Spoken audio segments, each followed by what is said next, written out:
27 June 2010. We are on a starting gate of the World Motocross Championship Series. My mechanic is on my right. He gives me some last advice. One very important thing, I need to make a quick start. It's crucial for the rest of my race. 15 seconds on the billboard, 5 seconds, I hit the gas drops. I come out in 5th position. Quickly I am overtaken by some other competitors that are more experienced than me, but I find myself in a very nice 8th position. I pass front of the pit lane. My mechanics that tell me on the pit board, keep going, continue like that. Unlike the other time, I was riding like I was flying over the track. I was riding smooth, clean, just perfect. And I arrived on this fateful jump. A very difficult jump with a lot of lines, a lot of ruts, due to the sandy tracks in Latvia. I take the bump, the bike threw me out on the front. I land on my back and I feel a big crack in my lower back. Directly I know my legs doesn't respond anymore. I am paraplegic. In 1 second, I see my entire career before my eyes. And I am thinking all of his sacrifice, all of his suffering, all of his training during the season, and I said, what? All of this for what? For being paraplegic for the rest of my life. Luckily, I'm being taken off the racetrack.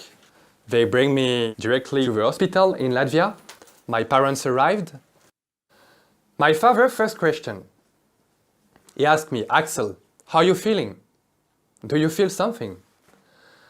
I looked at my dad and I told him, you know, Dad, I can't feel my legs. I am paraplegic. He looked at me and told me, you know, Axel, this is your Grand Prix. You have to win it. This is a Grand Prix of your life. Some of them make it through. You have to fight. You cannot be second. Axel, this is the fight of your life. Wow. I look at him and answered, you know, Dad, you know me. I will do everything in my power to make it through, but I will fight until the end. My mom was just next to him. He took her on the side because she was crying. My mechanic asked me how I was. I tell him that my back hurt from the surgery plate, but I still don't feel my legs. After 3 days, I flew back to France by private jets. Luckily, I had a private jet one time in my life, maybe the last.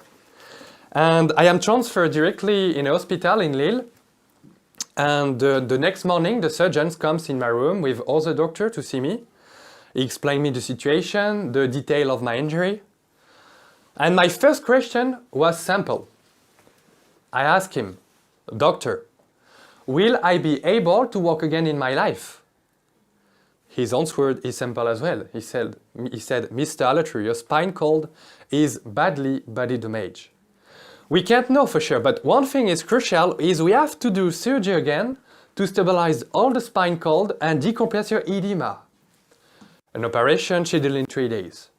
3 days later, they bring me at the medical block and I am on the bed ready to have another intervention. I am so stressful. After this operation, I am transferred in the rehabilitation center based in Lille called l'Espoir.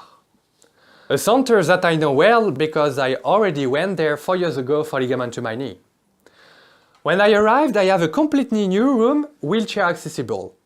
I feel good. I really feel comfortable. The doctor in charge of the rehabilitation center comes in my room with Gaël, my future physiotherapist. Both of them explain me the situation and how it will go. After 3 days, we start the recovery with Gaël. And we are starting by a simple exercise. Move from the wheelchair over the therapy table. An easy exercise for you, but very difficult for a paraplegic person without his abs. Gaël explained me how to do it. It's tricky, but after 10 times, I find a way to do it. Then we go on a second exercise. This time, Gaël asked me to sit up against the back of the chair. She asked me to cross my arm, and she lowers the back of the chair. At this time, I am thinking, why does she want me to work sitting down? Because I want to stand up quickly as possible. I want to walk again. But I don't say anything. Because I tell myself she has more experience than me. So I put my hands off the table and there I fall. Yeah, I fall. I couldn't even sit still without my hand support. Can you imagine that? At this moment, I thought, wait, Axel, you want to work again? You want to stand quickly as possible? And you cannot sit on this chair, that's crazy. So I thought it's going to be a very, very long way. And you know, in your life, if you want to target the moon, you have to target the star before. But you have to take things step by step.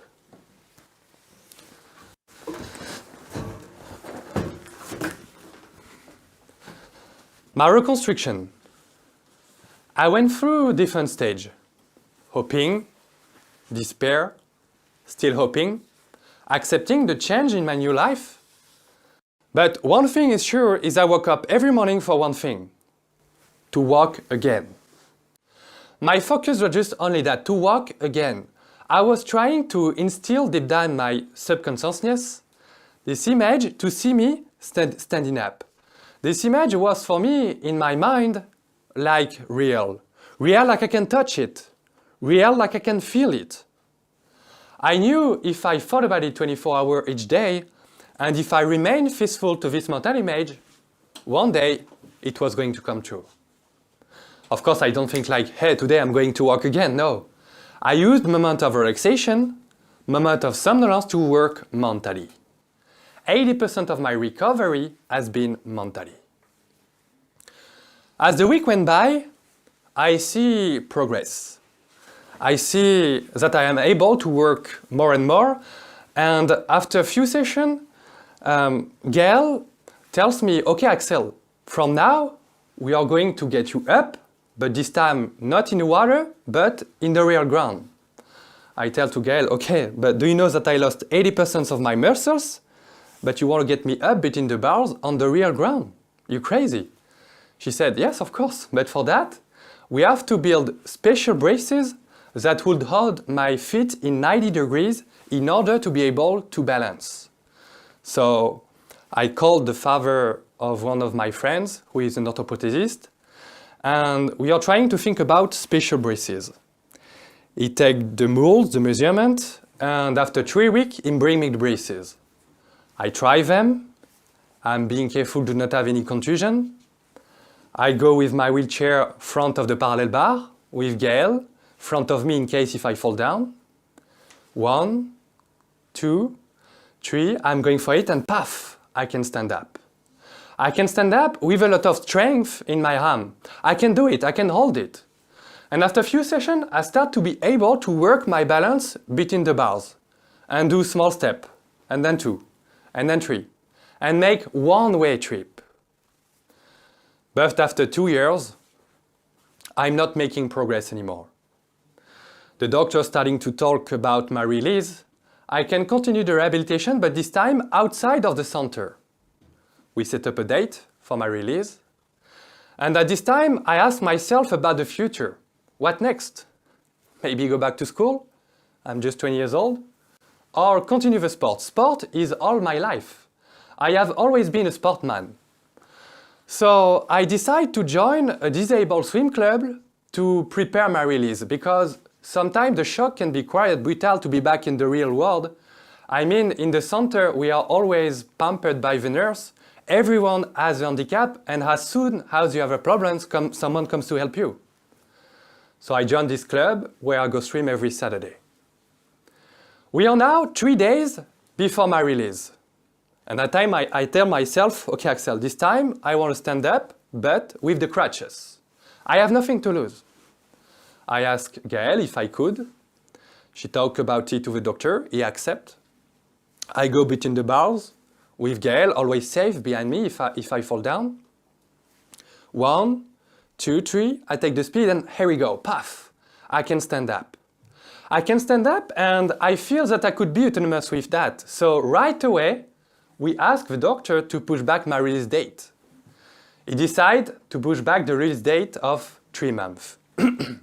3 months later, without the help of Gael, I managed to stand up alone with the crutches. And to even walk small step, and then 2, and 3. And walking like 20 meters. But you know, be careful.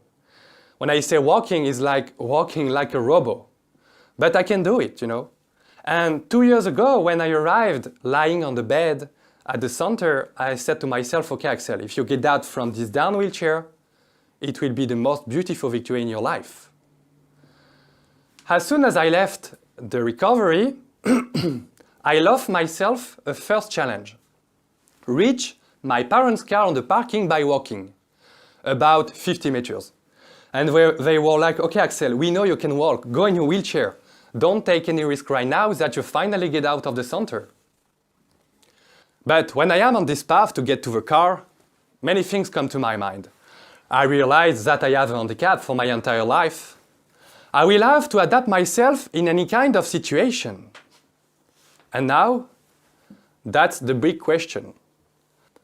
How to make sense in this new life? What will make me go out of the bed every morning?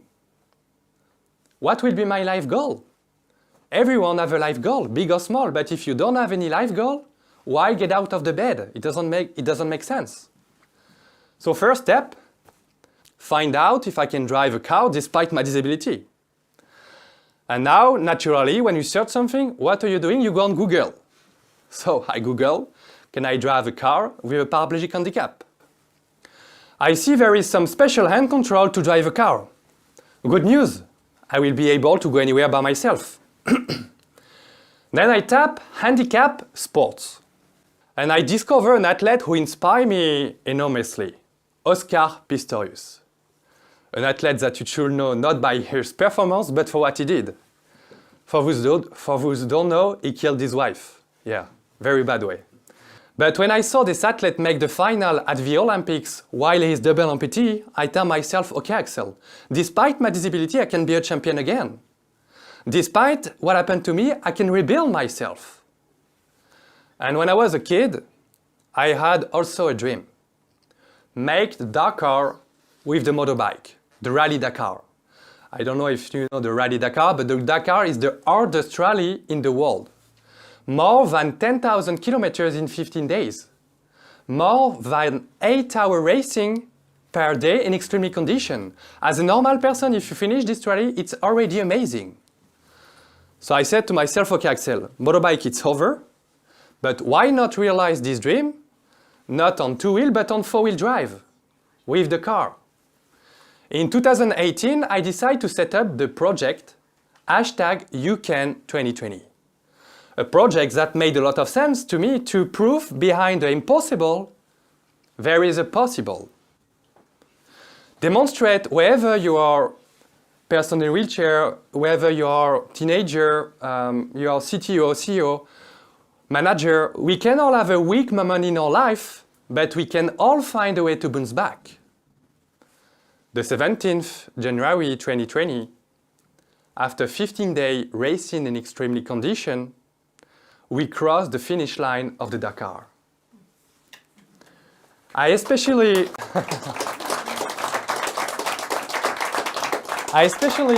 become the first disabled person in the world to win a category in the Dakar with the normal person.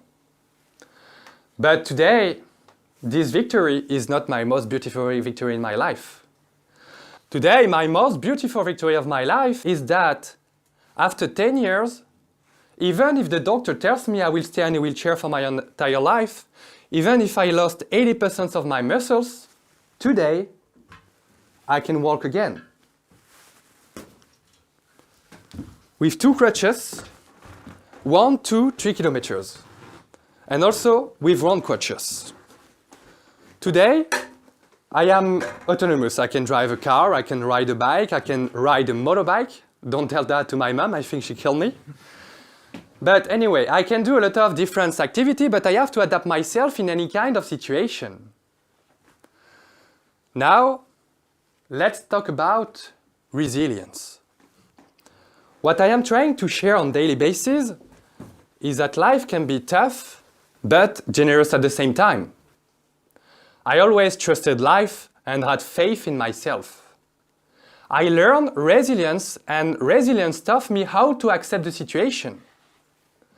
Accepting the situation allowed me to continue moving forward instead of giving up. In order to restore meaning to my life and get back in the motion and to be back in the motion rather than stay at home. But be aware, accepting has nothing to do with giving up. In 10 years, I will walk again. I won't be disabled anymore. You know, you, normal person, tend to forget this simple, real moment of life, like just running, dancing, jumping, walking hand in hand. You know, this happiness. Don't forget this happiness of life of each of us. Thank you.